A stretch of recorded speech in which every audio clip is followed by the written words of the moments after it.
Left, थोड़ा सा right, बस फॉरवर्ड, क्या कर रहे हो अंकल? फोटो खींच रहे हो या मेरा परेड करवा रहे हो? क्या करूं, कैमरे में तुम्हारा चेहरे नहीं दिखाई दे रहा है। मिलिट्री बाबू ढक्कन हटाओगे तो चेहरा नजर आएगा ना। अबे ये कैमरा है, पतीला नहीं जो ढक्कन निकालूंगा इसका मैं। हाँ कैमरा है, पतीला नहीं। मालूम है, तू क्या मुझे गधा समझता है क्या? मैंने आज तक गधे को फोटो खींचते हुए नहीं देखा। क्या बोला? मुंह हिला रहा हूँ। अरे बकरीबाज, मैंने तुझे स्त्री के लिए कपड़े दिए थे, वो कहाँ है? मिलिट्री बाबू, लिटिल मिस्टेक। काय की मिस्टेक? वो धोबी दारू के नशे में धुत था, जमीन पे गिर गया। गरम कोयले की स्त्री थी, कपड़ों पे गिर गई। सारे कपड़े जल गए।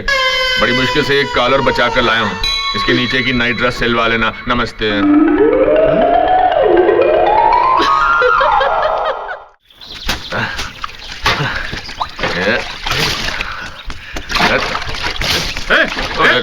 तुम मेरी गाड़ी के साथ क्या कर रहा है?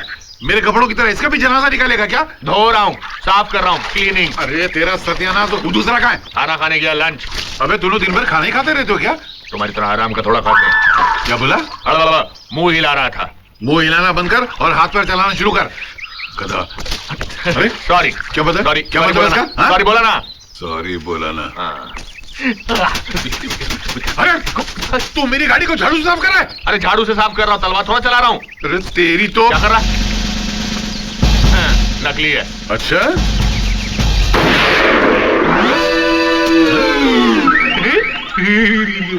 अब करो।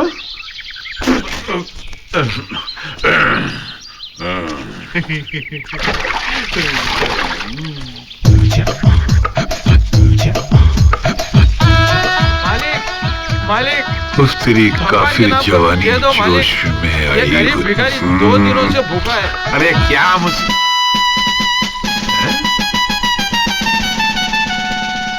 पैसा डालिए मालिक।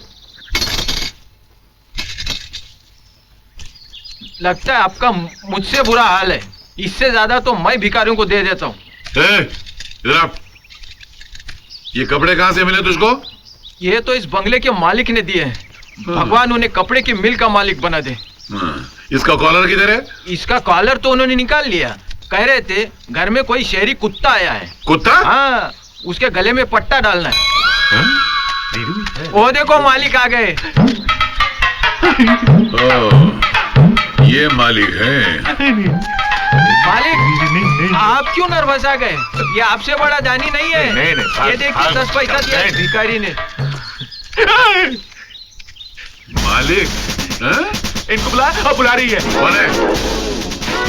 अरे कहाँ गया? कहाँ है? अंकल, आपके लिए चीनी कितनी डालूं? थोड़ी सी शक्कर डालना, ज्यादा नहीं। अरे मम्मी डैडी आ गए। Hi mom, hi dad. यहाँ सब कैसे? अच्छी हूँ मम्मी। बहुत सुंदर है। क्या सुंदर है? नहीं, ये गांव बहुत सुंदर है, यहाँ के आइए लोग ना बहुत डैडी। सुंदर हैं। चलिए ना अंकल। हीरा, जी सामान लेकर आओ। जी। अच्छा चलिए आइए। बहुत अच्छी जगह है ना? जी बेटी, तुम उन्हें सामान उठाने को क्यों कह रही हो? उन्हें? हाँ। ये तो नौकर है यहाँ का। नौकर? हाँ। उनकी शक्ल तो ठाकुर साहब से मिलती है। बेटे, तुम ठाकुर भानु प्रताप के बेटे हो ना? जी।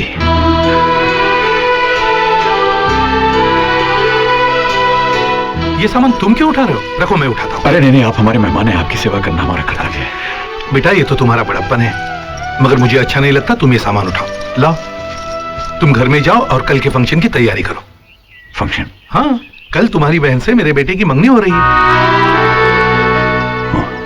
क्यों, तुम्हें पता नहीं?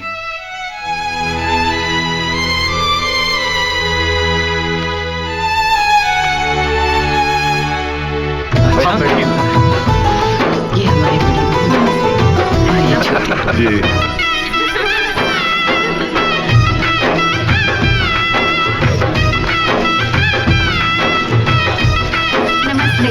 नमस्कार। नमस्ते। नमस्कार। बस बेटी, जीते रहो, जीते रहो।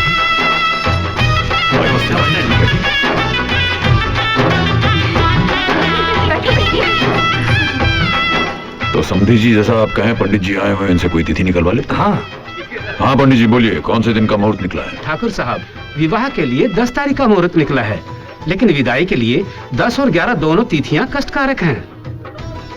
ठीक है, तो विदाई फिर 12 तारीख की कर लेते। ठीक है, बहुत बेहतर।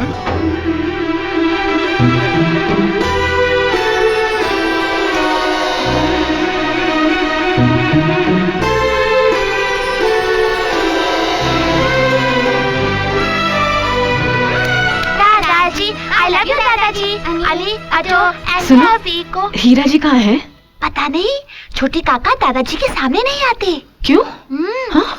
दादाजी को छोटे काका पसंद नहीं।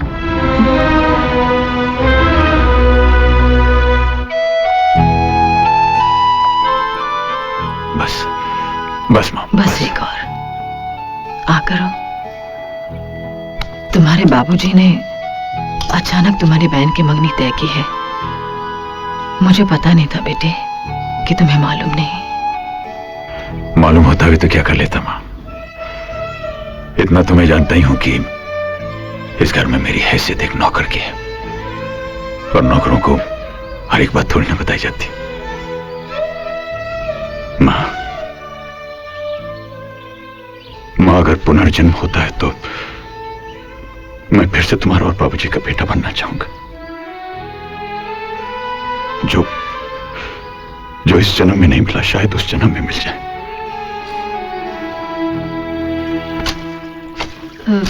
निंद्रा भैया, क्या है? फिर से कपड़े आयरनिंग करवाने हैं क्या? मैं आपसे मिस्टर हीरा के बारे में कुछ जानना चाहती हूँ। आप ऐसे क्यों देख रहे हैं? क्योंकि आज तक किसी ने हीरा को मिस्टर हीरा क्या करने का। क्या जानना चाहती हैं आप? ठाकुर साहब यहाँ के सबसे बड़े आदमी हैं। उनका एक लड़का डॉक्टर है, दूसरा इंजीनियर। फिर मिस्टर हीरा ऐसे क्यों हैं? उनके साथ नौकरों जैसा सलूक क्यों होता है? वो भी तो ठाकुर साहब के बेटे हैं। हाँ है, लेकिन ठाकुर काका उसे अपना बेटा नहीं समझते। क्यों? हीरा बचपन में स्कूल जाता था, लेकिन पढ़ाई में वो बहुत कमजोर था। इम्तिहान में उसे हमेशा 0 नंबर मिलते थे। 0 नंबर पाकर वो घर जाएगा और फिर पिताजी की मार खानी पड़ेगी, इसलिए वो 0 का 100 बना देता था। लेकिन मार तो उसे तब भी पड़ती थी। वो क्यों? क्योंकि 100 में कितने 0 लगते हैं ये भी उसे मालूम नहीं था। वो कभी 4 0 लगाता था और कभी 5 0। हीरा को पढ़ाई में जरा भी दिलचस्पी नहीं थी। वो तो सिर्फ गौरी के लिए स्कूल जाता था। गौरी? गौरी कौन? ठाकुर काका के दोस्त की बेटी। गौरी के माँ बाप बचपन में एक कार एक्सीडेंट में चल बसे थे। ठाकुर काका गौरी को अपने साथ घर ले आए और गौरी और हीरा दोनों साथ स्कूल जाने लगे। हीरा गौरी को पसंद करने लगा। गौरी पढ़ना चाहती थी, लेकिन हीरा हमेशा उसे खेलकूद में उलझाए रखता था। गौरी पढ़ नहीं पाती थी। एक दिन जब दोनों स्कूल गए। Stand up. होमवर्क क्यों नहीं किया तुमने? बोलो, हाथ आगे बढ़ाओ। चलो गौरी।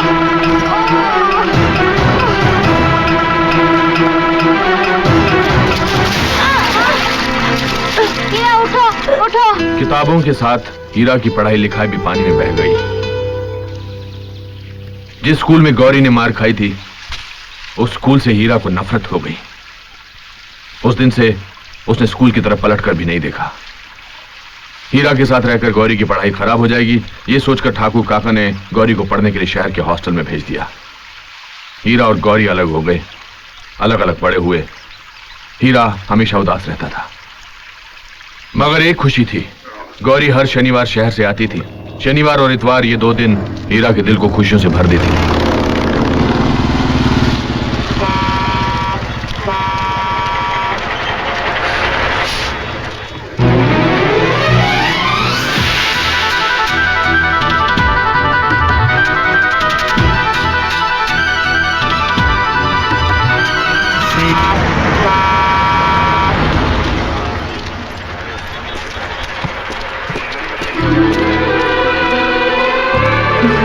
गौरी, हाय। नहीं, कोई बात नहीं है। नहीं दो ना। कैसे हो? ठीक हूँ, हल्का सा बुखार लग रहा है। अरे तो चलो डॉक्टर को दिखाते हैं। नहीं, कोई जरूरत नहीं है।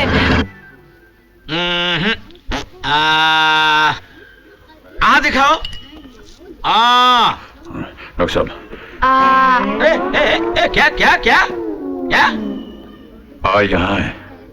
वहाँ क्या दिखाने को बोल रहे हो? अच्छा, तुम क्या समझते हो? बिना आ जाने ही मैं डॉक्टर बन गया हूँ। अरे हम एमबीबीएस है, एमबीबीएस। उसे मुंह खोलने के लिए कहा।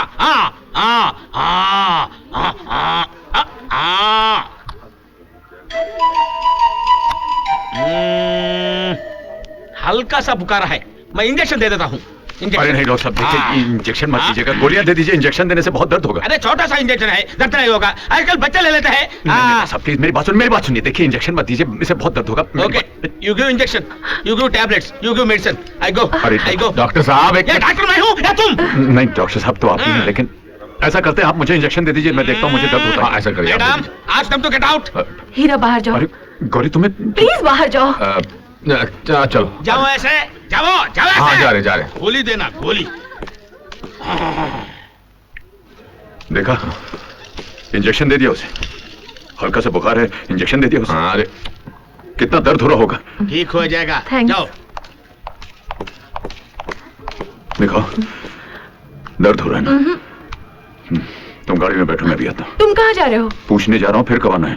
चलो जाओ। आजा मित्र। हाँ जो चलो हो गया। हाँ जी, हाँ बताते हैं। कुछ नहीं, बस एक छोटा सा टेस्ट है। टेस्ट है? हाँ। क्या टेस्ट? ये दिखाने के लिए दिखाने के लिए कि इंजेक्शन देने से कितना दर्द होता है। हाँ बता दे बस। और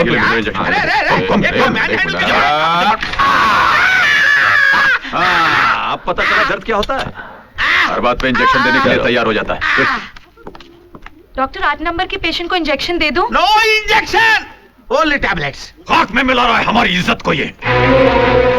गांव वालों के साथ नौटंकी में हुड़दंग मचाई, शहर जाकर के डॉक्टर के साथ बदतमीजी की। कितना फर्क है इसमें और इन दोनों में। एक बात कहूं, इसकी शादी करवा दीजिए, जिम्मेदारी आएगी तो सुधर जाएगा। इस निकम्मे के साथ कौन लड़की ब्याह करेगी? आपको लड़की ढूंढने की जरूरत नहीं, लड़की घर में ही है। हाँ, गौरी। पागल हो गई हो? हमने गौरी को पाला है, इसका यह मतलब नहीं कि उसकी जिंदगी बर्बाद कर दें। गौरी हीरा से प्यार करती है। हाँ बाबूजी, हीरा भैया गौरी को बहुत पसंद करते हैं। आप तो जानते हैं, दोनों बचपन से एक दूसरे को चाहते हैं। फिर भी आपको यकीन न हो तो खुद गौरी से पूछ लीजिए। हमें गौरी से पूछने की कोई जरूरत नहीं है। हम जानते हैं कि वो हमारे फैसले को इनकार नहीं करेगी। अगर वो इस नालायक को चाहती है तो पंडित को बुलाकर मुहूर्त निकलवा दो।